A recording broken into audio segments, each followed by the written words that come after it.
ये देश कभी गुलाम नहीं होता। हमारे तीर्थ अपवित्र नहीं होते।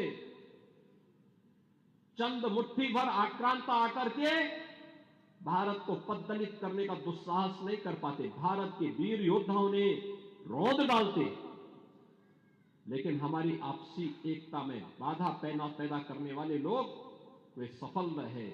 और उन्हीं के जो जीन्स है वे आज भी हैं, जो जाति के नाम पर राजनीति करके सामाजिक ताने बाने को छिन्न भिन्न करने का प्रयास कर रहे हैं। दुश्मन बगल के देश में किस प्रकार का कृत्य कर रहे हैं, याद रखना। किसी को अगर गलतफहमी हो, 500 वर्ष पहले बाबर के एक सिपह सालार ने जो काम अयोध्या में किया था, जो काम संभल में किया था,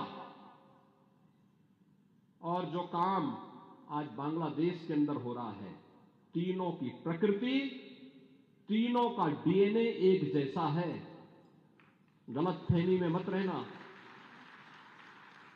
अगर कोई ये मानता है कि वो बांग्लादेश में हो रहा है, तो यहां भी बांटने वाले तत्व उनके लिए बेट बन करके खड़े हो रखे हैं, पहले से खड़े हैं। वे समाज के सामाजिक ताने बाने को छिन्न भिन्न कर रहे हैं, सामाजिक एकता को तोड़ करके,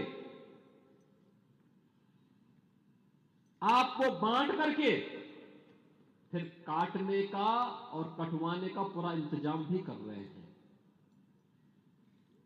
ये बांटने वाले लोग, बहुत सारे लोग ऐसे हैं जिन्होंने दुनिया के तमाम देशों में प्रॉपर्टी खरीद करके रखी हुई है। यहां संकट आएगा वहां भाग जाएंगे, मरने वाले मरते रहेंगे, यही करेंगे लोग। और इसीलिए आप सबसे मैं कहने के लिए आया हूं,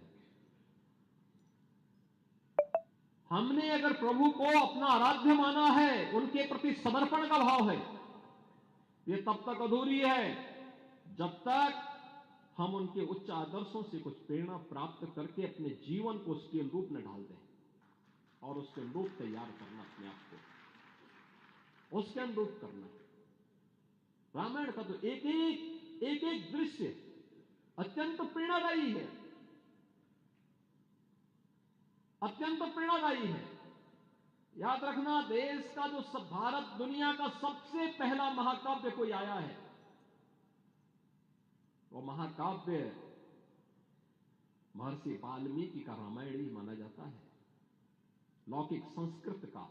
नारा चल रहा, वहीं पे संभल हिंसा में भी ये सामने आई है बात कि उसमें भी पाकिस्तानी कुछ, ये बात सत्य है। अब ओवैसी से पूछना चाहिए, जब ओवैसी पार्लियामेंट के अंदर फिलिस्तीन जिंदाबाद का नारा लगाते हैं, अब उनको पूछना चाहिए कि भारत का हिंदू क्या करे।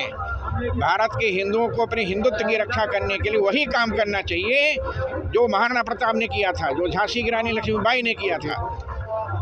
इसलिए इस समय देश के हिंदुओं को जरूरत है, बांग्लादेश में जिस प्रकार अत्याचार हो रहा है उस अत्याचार का बदला भारत में लेना चाहिए। जिस तरह योगी जी ने आज कहा है कि यहाँ पे भी उसी तरह के तत्व काम कर रहे थे जैसा कि बांग्लादेश। देखिए, मैं बताऊं, बांग्लादेश का मुसलमान नहीं है, वो आतंकवादी है। इसलिए विश्व के देशों से निवेदन है, अमेरिका से निवेदन है, रूस से निवेदन है, चीन से भी निवेदन है कि सभी देश मिल करके बांग्लादेश को, पाकिस्तान को आतंकवादी देश घोषित करें। इसलिए वहाँ पर आतंकवाद के अलावा और कुछ है ही नहीं। केवल हिंदुओं को उत्पीड़न हो रहा है, मंदिरों को तोड़ा जा रहा है, ईसाइयों को मारा जा रहा है। ये काम केवल बांग्लादेश में हो रहा है इस समय। क्या हिंदू जो संत हैं, हिंदू महात्माओं को भी बदला लेना चाहिए। हिंदू मारे जाते बांग्लादेश में, तो बांग्लादेश के हिंदुओं का बदला भारत में लेना चाहिए।